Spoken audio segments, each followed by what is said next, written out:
The sun dipped low over the horizon, casting the shoreline in hues of amber and rose. The waves whispered secrets to the sand, their rhythm steady and hypnotic, as the family of three unpacked their luggage from the back of a rented SUV. Richard stretched his arms overhead, his muscles tight from the long drive, while Charlotte, his wife of 14 years, directed their teenage daughter on which bags to carry. "Just take the lighter ones, Olivia," Charlotte said, her voice calm but firm. She adjusted her sunglasses, their dark lenses hiding eyes that had been distant for weeks. Olivia, now rolling her eyes with the practiced ease of a 15-year-old, dragged the duffel bag toward the steps of the rental house. "It's not like I'm helpless, Mom," she muttered under her breath. Richard chuckled lightly. "Give her some credit, Char. She's growing up faster than we think." Charlotte glanced at him, her lips curving into a polite smile, though it didn't reach her eyes. "Faster, sure. But some things never change." The gentle rhythm of the waves set a fragile peace between them, yet Richard couldn't shake the feeling that their exchange had only skimmed the surface. As they turned and began walking along the shoreline, the soft crunch of wet sand underfoot was the only sound filling the silence between them. Charlotte's hand rested limply in his. He wanted to tighten his grip, to assure her of his presence, but he hesitated, afraid of crossing an invisible boundary. Instead, he let the moment breathe, waiting for her to speak again. "You always loved the water," she said, her voice carrying a distant quality. "I remember when we were dating. You'd take me to that little lake upstate. You said it was where you thought best." Richard smiled faintly, though the memory felt like a photograph faded with age. "I think I just wanted to impress you," he admitted. "I was terrified of doing or saying the wrong thing back then." Charlotte glanced sideways at him, her lips curving into the barest hint of a smile. "You were charming in your awkwardness," she said. "It made everything feel real." They walked a few more steps in silence before she stopped, pulling her hand from his to wrap her arms around herself. The wind had picked up, brushing strands of hair across her face. "That's what I miss," she said, almost to herself. "That feeling of things being real. Honest. Like we weren't just playing roles in some endless routine." Richard turned to face her fully, his hands slipping into his pockets. "I know what you mean," he said. "Somewhere along the way, it stopped being about us and started being about everything else." Charlotte's eyes searched his face, her expression unreadable. "Do you ever think about what it would have been like if we hadn't had Olivia so soon?" she asked. The question hit him like a punch to the gut, though her tone was free of accusation. He opened his mouth to answer, then closed it again, grappling with the weight of her words. "Sometimes," he admitted finally. "Not because I regret her, God, never that, but because I wonder if we would have had more time to figure ourselves out before everything else came rushing in." Charlotte nodded, her gaze dropping to the sand. "I love her more than anything," she said softly. "But sometimes I feel like I've been running on autopilot since the day she was born. Like I lost pieces of myself somewhere along the way, and I don't know how to get them back." "You're not alone in that," Richard said, stepping closer. "I feel it too. Like I've been so focused on being the provider, the fixer, that I forgot how to just be your husband." Her head snapped up at his words, flicker of something, hope? Pain, crossing her face. "Do you mean that?" she asked. "Of course I do," he said. "Charlotte, I've been so blind. I see it now, how distant I've been, how much I've taken you for granted. And I hate myself for it. But if there's even a small part of you that still believes in us, I want to fight for that." She didn't respond immediately. Instead, she turned her gaze back to the ocean, her posture tense with thought. Richard's heart thudded in his chest as he waited, the seconds stretching into what felt like hours. Finally, she spoke. "I want to believe in us," she said, her voice barely above a whisper. "But I don't know if I can trust that things will change." "That will change." "They can," he said, his voice firm but not forceful. "It won't be easy, and I can't promise I won't screw up along the way. But I swear to you, Charlotte, I'll do whatever it takes." Her shoulders slumped slightly, as if the weight of her thoughts was too heavy to carry any longer. She turned to him, and for the first time that night, he saw tears glistening in her eyes. "I'm so tired, Richard," she admitted. "Tired of feeling like we're just surviving each other." His chest ached at the rawness in her words. Without thinking, he reached for her hand again, this time holding it firmly. "Then let's stop surviving," he said. "Let's start living again. Together." The vulnerability in his voice seemed to crack through her defenses. She stepped closer, her free hand brushing against his chest as though testing his sincerity. "Do you really mean that?" she asked, her voice trembling. Because I can't do this alone anymore. You won't have to, he said, his own voice breaking. I'm here, Char. I'm here, and I'm not going anywhere.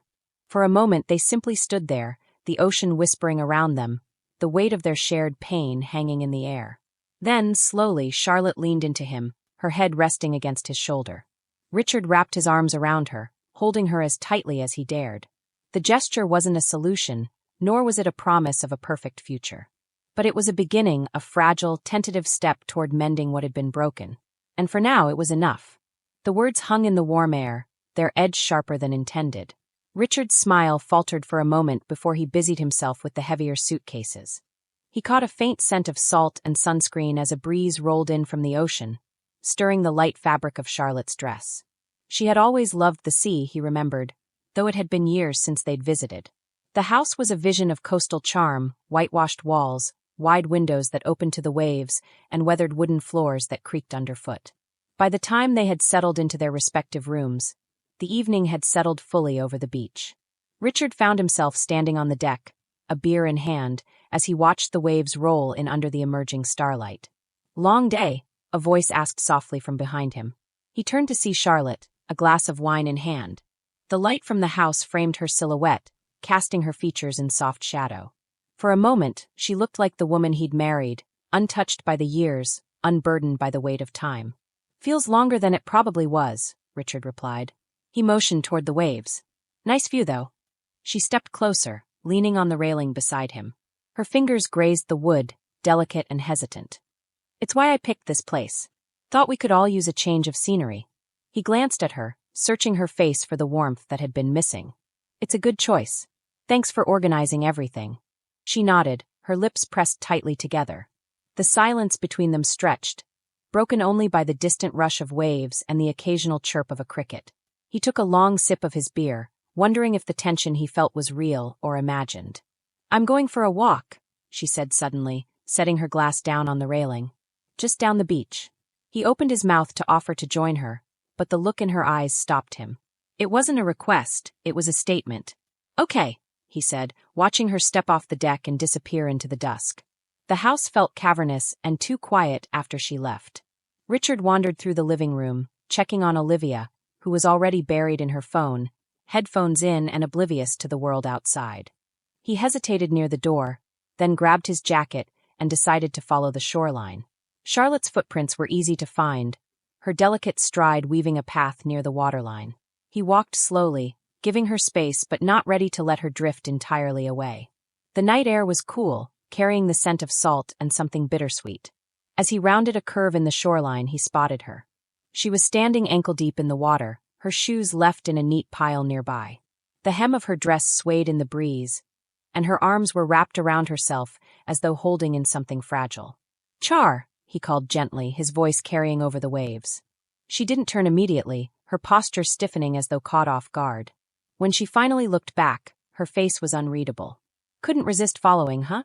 I wanted to make sure you were okay," he said, stopping a few paces away. "You seemed far away tonight." She turned her gaze back to the horizon, the stars reflected faintly in her eyes. "Maybe I needed to be." The words stung more than he expected. "Is it me?" he asked after a pause, his voice quieter. "Have I done something wrong?" Her laugh was soft, almost bitter. "Not everything is about you, Richard." "Then tell me what it's about," he said, stepping closer. "We can't keep doing this, dancing around whatever it is that's been sitting between us for months." She let out a long breath, her shoulders sagging slightly. "I don't even know where to start." "Start anywhere," he urged. "Just don't leave me in the dark." The vulnerability in his voice seemed to crack something in her, and she looked at him fully for the first time that night. "Do you remember the last time we took a trip like this? Just the two of us?" He searched his memory, struggling to pinpoint a moment in their history that matched what she was asking. The silence that followed was answer enough. "I thought so," she said softly, her voice laced with resignation. "Char, you don't have to apologize," she interrupted. "This isn't about blame. It's just, life got busy. We got busy. And somewhere along the way, I forgot what it felt like to just be seen." Her words hit like a cold wave, unexpected and unavoidable. Richard stepped closer, his hands itching to reach for her, but unsure if they were welcome. "You're not invisible to me," he said, his voice steady despite the storm brewing in his chest. I know I've been distant, but it wasn't intentional. I thought we were okay. I thought you were okay. Her expression softened, but the sadness in her eyes remained. Maybe I didn't want you to see how much I wasn't. The tide rushed in, lapping at their feet and pulling the sand from under them. The world around them seemed to hold its breath as they stood there, caught in the fragile space between confession and reconciliation. As the waves continued their steady rhythm against the shore, Richard held Charlotte in his arms, their shared silence more profound than any words. The night air wrapped around them like a fragile cocoon, and for the first time in years, they both allowed themselves to simply be present in each other's space. Charlotte pulled back slightly, her hands still resting lightly on his chest. Her eyes met his, and Richard was struck by the layers of emotion in her gaze, pain, doubt, but also a flicker of something else. Hope, maybe. Do you think we can really do this? She asked, her voice soft but searching. Richard nodded, though the lump in his throat made it difficult to speak. I don't just think we can, I know we have to. For us, for Olivia. But mostly for you and me. Because if we don't try, we'll lose something we'll never get back. Her lips parted as if to respond, but instead, she simply studied his face, as though trying to read the sincerity in his words. Richard didn't look away, holding her gaze with a quiet intensity that felt like a promise. The sound of approaching footsteps broke the spell. They turned to see a couple walking along the shore, their laughter mingling with the night air. Richard felt Charlotte tense slightly, and he instinctively stepped closer, shielding her from the intrusion. They'll pass, he said softly, brushing a strand of hair from her face. She nodded, her expression unreadable. Once the couple disappeared into the distance, she let out a shaky breath and turned back to him. I've been holding so much in, she admitted, her voice barely audible over the waves. For so long, I've been afraid to say how I really feel. Afraid it would break us completely. And I've been afraid to listen, Richard said, his tone heavy with regret. But I'm here now, Char. Whatever you need to say, I'm ready to hear it. Her eyes filled with unshed tears, and for a moment, Richard thought she might turn away again. But instead, she surprised him by stepping closer, her hands curling into the fabric of his shirt. I need to know you'll fight for me, she said, her voice trembling. Not just tonight, not just when it's easy, but when it's messy and hard and feels impossible. I will, he said without hesitation. Every day for as long as it takes. The raw honesty in his words seemed to reach her. Slowly, she relaxed against him, her head resting on his chest once more. They stood there like that, the ocean lapping at their feet, the stars above them glittering like distant promises. It wasn't a perfect moment. The weight of their shared history still loomed large, and the road ahead was far from certain. But for now, they had this fragile, fleeting connection that felt like the first step towards something better.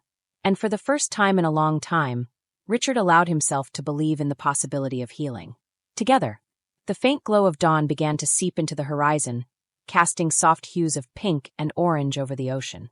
Charlotte hadn't moved from Richard's arms, though the night had grown cooler, and the tide had receded slightly. Their closeness felt like an unspoken agreement, a silent decision to hold on to this moment for as long as it would last.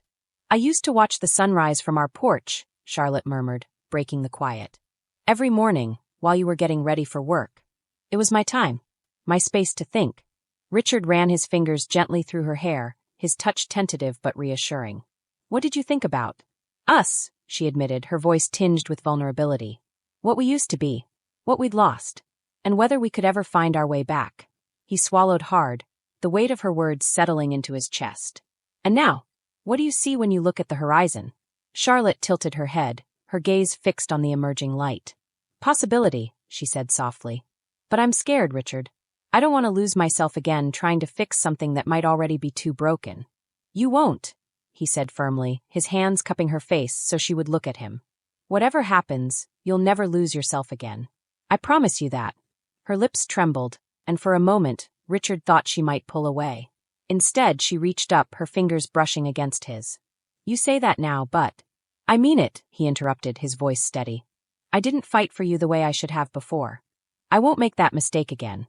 The intensity in his gaze made her falter. She wanted to believe him, but the scars of the past weren't so easily erased. Words are easy, Richard. Then let me show you, he said, his voice low but resolute. Not just today, but every day. Let me prove that I can be the man you deserve. Charlotte's breath hitched, and she felt a tear slip down her cheek. She didn't wipe it away, didn't turn from him. Instead, she allowed herself to lean into his touch, to let the warmth of his hands and the strength of his promise anchor her. The sun crept higher, painting the world in gold. It was a new day, and though the future remained uncertain, Charlotte felt the faint stirrings of hope, a fragile ember she hadn't dared to nurture in years. Richard pressed a kiss to her forehead, lingering as if trying to imprint the moment into his memory. "We'll take it one step at a time," he whispered. "Together." And for the first time in what felt like forever, Charlotte allowed herself to believe that maybe, just maybe, they could. The rest of the day passed in a hazy blend of tentative steps and unspoken gestures. Richard and Charlotte moved through the motions of their vacation: breakfast on the terrace, a quiet stroll along the beach, and the shared silence of a lazy afternoon spent reading in the sun. Yet beneath the surface, the air between them felt charged, as if every glance, every accidental touch, carried more weight than either dared to acknowledge. As the evening approached, Charlotte found herself drawn to the ocean again. She stood barefoot at the water's edge, the hem of her sundress brushing against her legs as the wind toyed with her hair. The sky above was a canvas of deepening blues and purples, the first stars beginning to wink into view. "Penny for your thoughts?" Richard's voice came from behind her, soft but steady. She turned to find him standing a few steps away, his hands in his pockets, his expression unreadable. "I'm just thinking," she said, her voice barely audible above the sound of the waves. "About us. About everything." Richard stepped closer, his gaze unwavering as he studied her. "And?" Charlotte hesitated, her arms wrapping around herself as if to guard against the vulnerability threatening to spill over. "And I don't know where we go from here." He nodded slowly, his brow furrowing in thought. "I don't have all the answers, Charlotte. But I know I don't want to go back to what we were. I want more than that for both of us." She looked up at him, her eyes searching his face for the truth behind his words. "It's not just about wanting more, Richard. It's about rebuilding trust, about finding a way to connect again after everything that's happened." "I know," he said softly, stepping even closer. "And I'm willing to do whatever it takes. But I need you to meet me halfway." Her breath caught, the weight of his words settling heavily on her shoulders. "What if I can't? What if I'm too scared to try?" Richard reached out, his hand brushing against hers in a gesture that was both tender and grounding. "Then we'll take it slow. Step by step. Day by day. But you're not in this alone, Charlotte. I'm here. I'm not going anywhere." The sincerity in his voice, the unwavering determination in his gaze, made something inside her soften. She felt the familiar ache of longing, the desperate hope that maybe, just maybe, they could find their way back to each other. "Okay," she said finally, her voice trembling but resolute. "But we need to be honest with each other and with ourselves. No more pretending everything's fine when it's not." Richard nodded, his fingers curling around hers in a firm but gentle grip. "Agreed. No more pretending." They stood there in the fading light, the sound of the waves crashing against the shore filling the space between their words. And for the first time in a long while, Charlotte felt a flicker of something she thought she'd lost, a sense of possibility, of hope. As the stars began to scatter across the night sky, Richard pulled her into his arms, holding her as if she were the only thing keeping him grounded. And as she rested her head against his chest, Charlotte allowed herself to believe, if only for a moment, that maybe, just maybe, they could begin again. The resort was bathed in moonlight, the soft glow transforming the manicured gardens into something almost ethereal. Charlotte and Richard walked slowly back toward their villa, their steps unhurried, as if prolonging the moment would stave off the uncertainty that awaited them. "I don't remember the last time we walked like this," Charlotte said, breaking the comfortable silence. "Just together." Richard glanced at her, a faint smile tugging at the corners of his mouth. "It feels good, like we're finding something again." She nodded, but the vulnerability in her eyes betrayed her lingering doubt. "It's just so easy to fall back into old habits, to lose sight of why we're even trying." Richard stopped walking, turning to face her. "That's why we have to keep talking. Keep reminding each other of what's important." "And what is that?" she asked, her voice barely above a whisper. He stepped closer, his hands reaching out to gently cup hers. "You. Us. Whatever that looks like now. I don't want to keep looking back at what we lost. I want to figure out what we still have and where we can go." His words hung in the air, laden with emotion. Charlotte felt the sting of tears behind her eyes, but she blinked them back, unwilling to let the moment become too heavy. "I'm scared, Richard," she admitted. "Scared of getting hurt again. Scared of hurting you." "I know," he said softly. And I'm scared too. But I'd rather be scared together than not have you at all. She looked at him, truly looked at him, and for the first time in a long while, she saw the man she'd fallen in love with, the man who had once been her anchor in every storm. Slowly, she nodded, a faint smile breaking through the uncertainty. Okay, she said, her voice steadier now. Together. Richard exhaled a breath he hadn't realized he was holding and pulled her into his arms. She let herself lean into him, her head resting against his chest, as the sound of his heartbeat mixed with the distant rhythm of the ocean. It was a fragile moment, but it was real. They stayed like that for a long while, wrapped in the quiet promise of trying again. When they finally pulled apart, the path to their villa stretched ahead of them, illuminated by the soft glow of lanterns. Come on, Richard said, his voice warm and inviting. Let's go home. Charlotte hesitated, her gaze lingering on the stars scattered across the night sky. Then she took his hand, their fingers intertwining, and together, they walked toward the uncertain but hopeful future waiting for them. The villa was quiet when they entered, the kind of silence that felt more comforting than oppressive. Richard moved to the kitchenette, reaching for the bottle of red wine they had picked up at the local vineyard earlier that day. Charlotte sat down on the plush sofa, her fingers absently tracing the delicate embroidery on a pillow. Want a glass? He asked, already pouring. She nodded, watching him. The simple act of him standing there, sleeves rolled up, pouring wine as if the day had been ordinary, tugged at something deep inside her. It felt familiar yet distant, like a melody she couldn't quite place. He handed her the glass and took a seat across from her, their knees almost touching. The wine caught the lamplight, glowing ruby red between them. To us, he offered, raising his glass hesitantly. Charlotte hesitated, then clinked her glass gently against his. To us, she echoed, though the words felt fragile, like they might shatter under the weight of the unspoken. They drank in silence for a moment, the wine warm and rich on her tongue. Richard set his glass down on the coffee table and leaned forward, his elbows resting on his knees. I've been thinking about what you said earlier, he began, his voice steady but cautious. About being scared. I think fear has been running the show for both of us for too long. Charlotte tilted her head, studying him. What do you mean? I mean, we've been tiptoeing around each other, around everything for so long. Afraid to say the wrong thing, afraid to upset the balance, afraid to even admit what we want. He paused, his eyes searching hers. But maybe that's what's been keeping us stuck. She set her glass down, her fingers suddenly restless. It's not that simple, Richard. It's not just fear. It's everything. The past, the mistakes, the hurt. You can't just ignore that. I'm not saying we ignore it, he said quickly. I'm saying we stop letting it define us. We've been holding on to it like it's some kind of map, but all it's doing is keeping us lost. His words hit her like a wave, threatening to pull her under. She looked away, her gaze falling to the floor. I don't know if I can do that, she admitted. I don't know if I know how. Richard leaned back, giving her space. I don't have all the answers, Charlotte. I wish I did. But what I do know is that I don't want to keep living in this limbo. I want to move forward with you. The sincerity in his voice, the raw honesty, made her chest tighten. She looked up at him, her own emotions mirrored in his eyes. I want that too, she said softly. But I don't know where to start.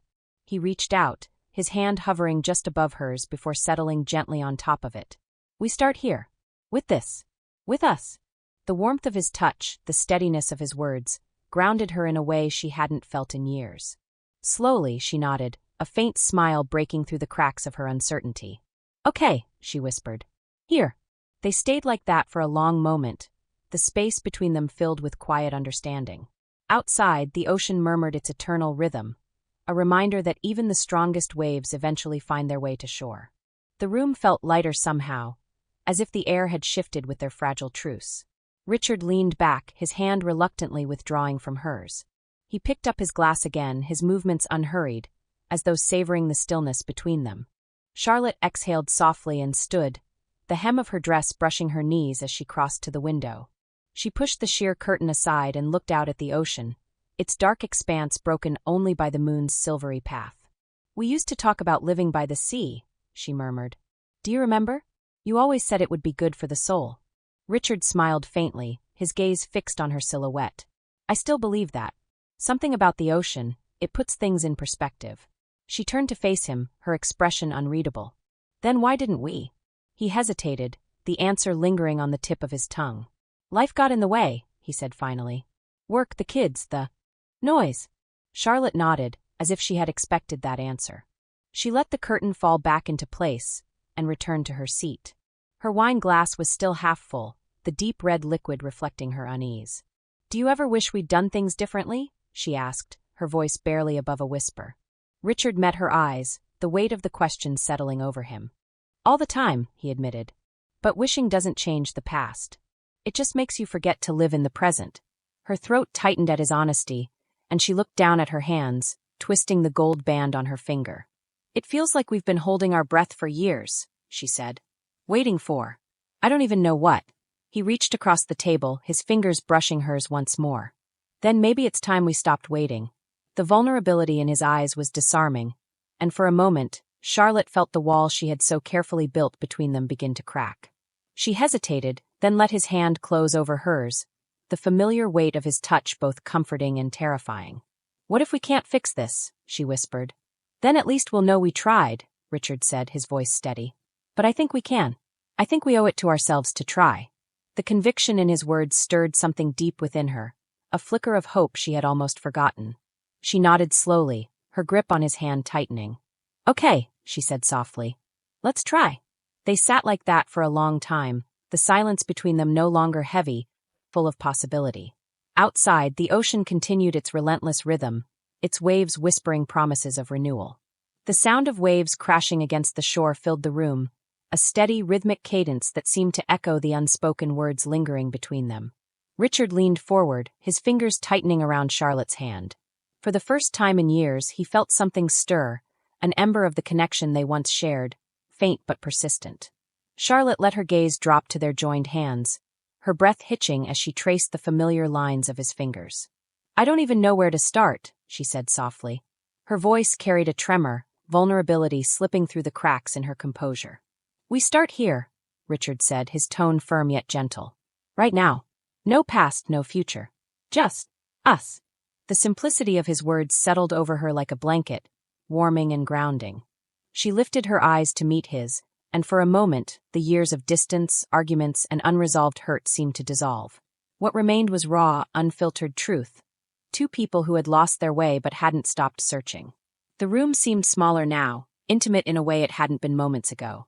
The flickering candlelight painted shadows on the walls, wrapping them in an amber cocoon. Charlotte leaned back, pulling her hand away reluctantly as if to steady herself. Her lips parted, but the words didn't come easily. "I'm scared," she admitted finally. The confession hung in the air, fragile and exposed. Richard nodded, leaning back in his chair, though his eyes never left hers. "So am I. But I'm more scared of what happens if we don't try." The weight of his honesty hit her harder than she expected. She reached for her glass of wine, taking a slow sip to steady herself. The rich, earthy flavor filled her senses, grounding her in the moment. "What if we just don't know how anymore?" she asked, her voice quieter now. Richard's lips curved into a faint, bittersweet smile. "Then we learn. Together." The words were simple, but the conviction in his tone carried a strength that pulled at something deep inside her. She nodded, the faintest of smiles tugging at her lips. It wasn't much, but it was enough. "I don't know where this goes," she said, her voice firmer now. "But I want to try." Richard reached across the table once more, his hand closing gently over hers. That's all I needed to hear. For the first time in what felt like forever, Charlotte let herself breathe. The waves outside continued their endless rhythm, a reminder that even the strongest currents could find a way forward. And as they sat there, hands clasped and hearts open, they began to believe they could too. The waves outside the open window thundered against the rocky shore, the night air tinged with the salty tang of the sea. The room felt heavy with an unspoken tension, thick and all-encompassing. The antique table between them bore the weight of more than just the half-empty wine glasses. It was the invisible line of their shared history, laden with the baggage of years spent navigating both love and loss. Richard's fingers drummed against the edge of his glass, a nervous rhythm that betrayed the composure he tried to maintain. Across from him, Charlotte sat rigid, her slender fingers tracing the rim of her own glass, the gesture more for distraction than indulgence. The soft glow of the single candle on the table cast flickering shadows across her face, illuminating the fine lines around her eyes, lines Richard couldn't remember noticing before. "Charlotte," he began, his voice low and steady, though it threatened to crack under the weight of her name. I don't know how to fix this. I don't even know if we can. Her head tilted slightly, her gaze lifting to meet his. Her green eyes, once so vibrant and filled with fire, now seemed dulled by an exhaustion that went deeper than sleepless nights. She swallowed hard, her throat working against the lump that had been sitting there since the moment they sat down. I don't think it's about fixing anything, Richard, she said quietly. I think it's about whether we can live with what's broken. Her words hung in the air, a sharp contrast to the soothing backdrop of the waves. He leaned forward, his elbows resting on the table, as if bridging the gap between them could somehow close the emotional distance as well. And can we? He asked, his tone equal parts hopeful and desperate. The question wasn't just for her, it was for himself, for the universe, for anything that could provide clarity in a situation that felt anything but clear. Charlotte's lips parted, then closed again as though she wasn't sure of the answer herself. She broke eye contact, her gaze drifting to the window where the darkness outside felt safer than his searching eyes. I don't know, she admitted finally, her voice barely above a whisper. The silence that followed was deafening, the kind that felt alive, pressing against their chests and demanding acknowledgement. Richard reached for his glass, taking a long, slow sip as though the wine might fill the hollowness inside him. When he set the glass down, the soft clink seemed to echo louder than it should have. Do you remember, he said, his voice softer now, almost hesitant, when we used to sit on the porch and count the stars? How we'd try to name the constellations even though neither of us really knew them. Charlotte's lips twitched into the ghost of a smile. You always insisted that Orion's belt was in the wrong place, she murmured, a flicker of warmth coloring her tone. And I always told you were wrong. And I always believed you, he said, leaning back in his chair. The edges of his mouth curved upward, but the sadness in his eyes remained. I believed you about a lot of things. Her smile faded, replaced by something far more complex. You shouldn't have had to, she said, her fingers tightening around her glass. You shouldn't have had to carry so much, Richard. I didn't mind carrying it, he replied quickly. I minded not knowing how to give you what you needed.